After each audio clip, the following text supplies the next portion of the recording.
5. Connor. The best part of these missions is the look on the parents' faces when they realize that the tables have been turned, how their eyes dart down toward the trank gun aimed at them, suddenly realizing that their unwind order is now nothing but a piece of paper. "Who are you?" asks the father. "What is it you want?" "We want what you no longer want," Connor tells him. "We want your son." Then Trace, the muscular team member he sent after Noah, comes out of the bedroom holding the struggling kid. "They don't make bedroom locks like they used to," Trace says. "Let me go!" shouts the kid. "Let me go!" Connor goes to him while Hayden, also on the rescue team, pulls a trank gun to make sure the couple doesn't get any ideas. "Noah, your parents were about to unwind you," Connor tells him. "In fact, the juvies are coming tomorrow. But luckily for you, we came first." There's a horrified look on the kid's face. He shakes his head, denying the possibility. "You're lying!" Then he looks to his parents, not so sure anymore. "He's lying, right?" Connor doesn't let the parents answer. "The truth. You owe him that much." "You have no right to do this," the mother yells. "The truth," demands Connor. Then the father sighs and says, "Yes, what he says is true. I'm sorry, Noah." Now Noah casts a furious gaze at his parents and then turns to Connor. Connor can see tears building through behind his fury. "Are you going to hurt them?" Noah asks. "Do you want me to?" Yes, I do." Connor shakes his head. "Sorry, that's not what we do. Someday you'll be grateful we didn't." Noah looks down. "No, I won't." Trace, no longer having to hold Noah quite so tightly, escorts him back to his bedroom so Noah can shove a few things into his backpack, what little he can salvage from 15 years of life. While the rest of Connor's team checks out the home, making sure there is no one else present to call the police or otherwise foul up the mission, Connor hands a pad and pen to the father. "What's this for?" "You're going to write down the reasons you decided to have your son unwound." "What's the point?"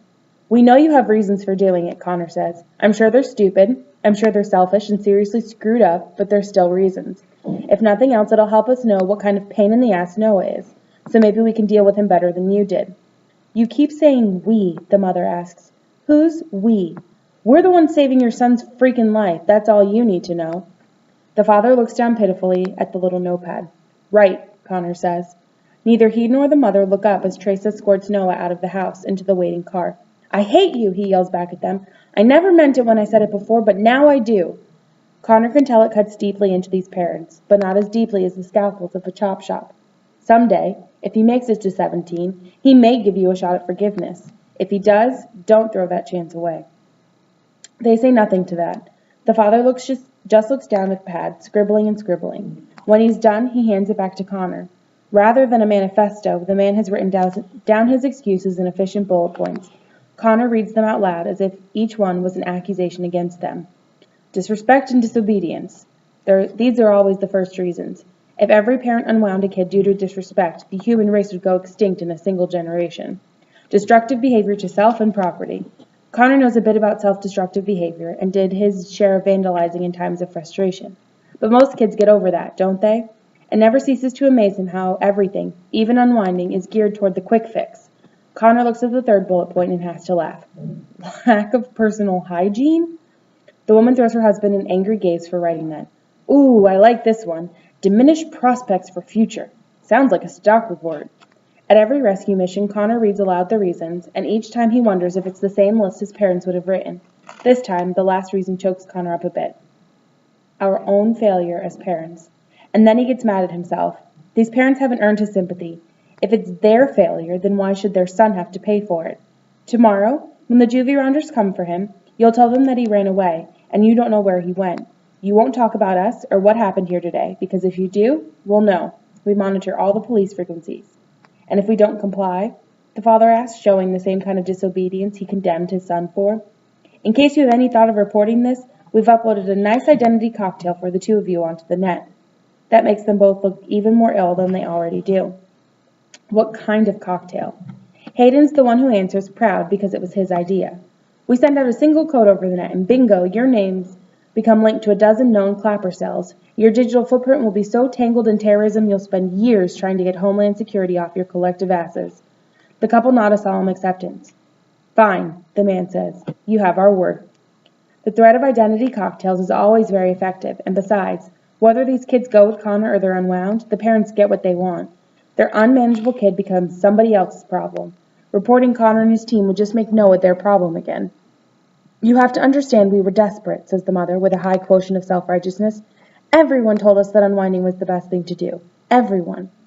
Connor tears up the list of excuses and drops it on the floor, locking eyes with her. So, in other words, you decided to unwind your sign because of peer pressure?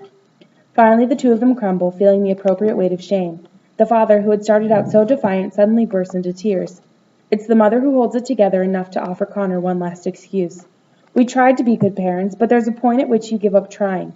No, there's not, Connor tells her. Then he turns to go, leaving them with the worst punishment of all, having to live with themselves. Connor and his team drive off in an intentionally nondescript minivan with a false license plate. Noah Falkowski is understandably grim as he looks out the window, watching his neighborhood go by for the last time. He doesn't seem to know who they are. He doesn't seem to care.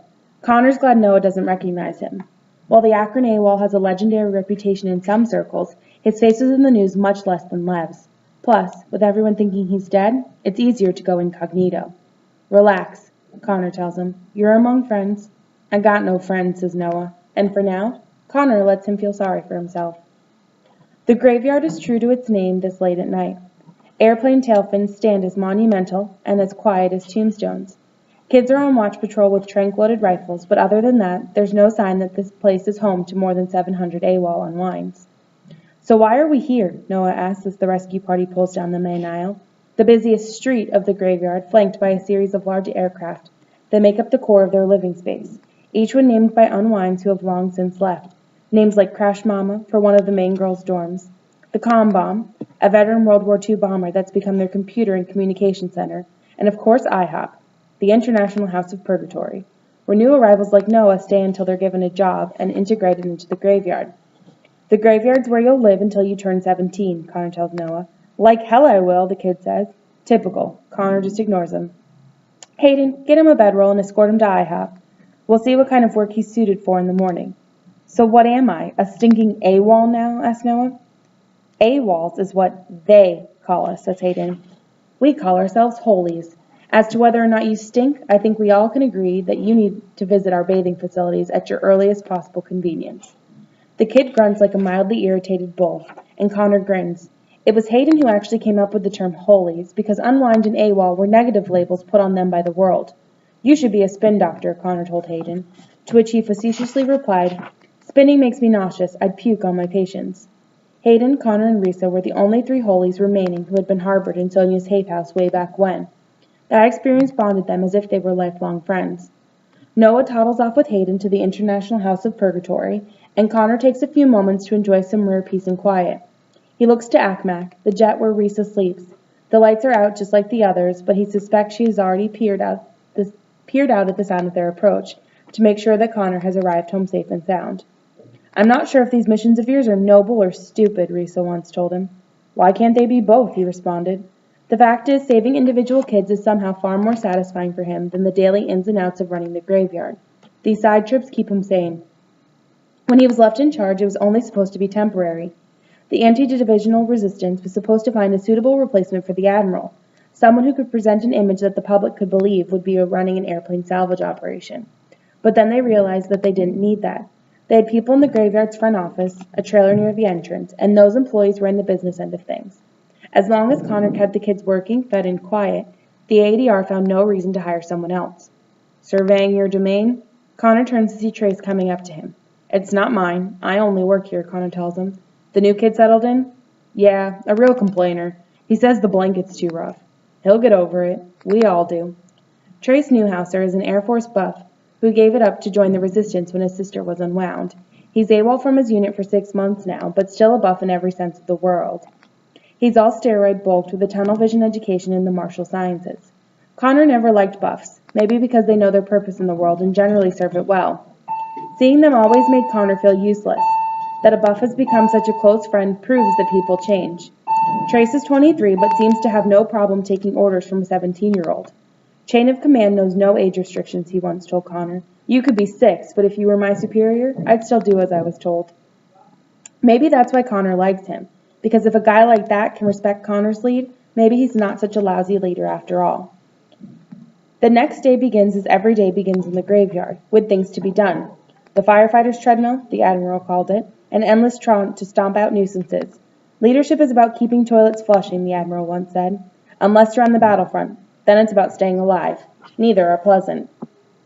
On the main aisle, kids are already lounging beneath the recreation jet, watching TV or playing video games. Still, more have begun their shifts, dismantling or rebuilding aircraft parts, as per the orders coming in from the front office. Sometimes it's easier for Connor to think that it's all going on in spite of him, rather than because of him. As soon as Connor is spotted on the main aisle, the barrage begins. "Hey, Connor," says a kid running up to him. "Not to complain, but can we get some better food here? I mean, I know beggars can't be choosers and all, but if I gotta eat beef-flavored stew with no actual beef in it one more time, I think I'm gonna hurl." "Yeah, you and everyone else," Connor tells him. "Mr. Akron," says a girl, 14 or so. He can't get over the fact that so many of the kids, particularly the younger ones, are not only ridiculously respectful, but think that Akron is somehow part of his name. "I don't know if you know this, but the fans in Crash Mama ain't working no more, and it's way too hot at night." "I'll send someone to fix them," Connor tells her. Then a third kid comes up complaining there's too much trash and can't he do something about it. "I swear, half the time I feel like a janitor," he tells Trace. "I need a dozen more hands just to keep this place afloat." "You do have a dozen hands," Trace reminds him, "but you've got to be willing to use them." Yeah, says Connor, having heard it before. He shouldn't be mad at Trace for pointing these things out. After all, that's why he keeps Trace so close, to advise him on how to be in charge. Connor has already accepted the odd reality that he's some sort of a leader, but, as the Admiral pointed out, it's a pretty thankless job. After the Admiral left him in charge, Connor had set up a power structure, an inner circle, an outer circle, and everyone else. Those in his inner circle are supposed to make sure things like food supplies and sanitation are being taken care of, because Connor has much more pressing things to deal with. Things like keeping them all in one piece. "I'll call a meeting after I meet with the rep from the Resistance," Connor tells Trace, "and I'll make sure tasks are being delegated." "Maybe," says Trace, "you need to take a look at who you're delegating to." Connor never knew he could handle this kind of responsibility, but now that he knows, he wishes he could go back to just being responsible for himself. There are so many things he still feels the need to do. Thanks to Lev and his misguided clapper cell, Connor avoided being unwound, but he still doesn't feel entirely whole.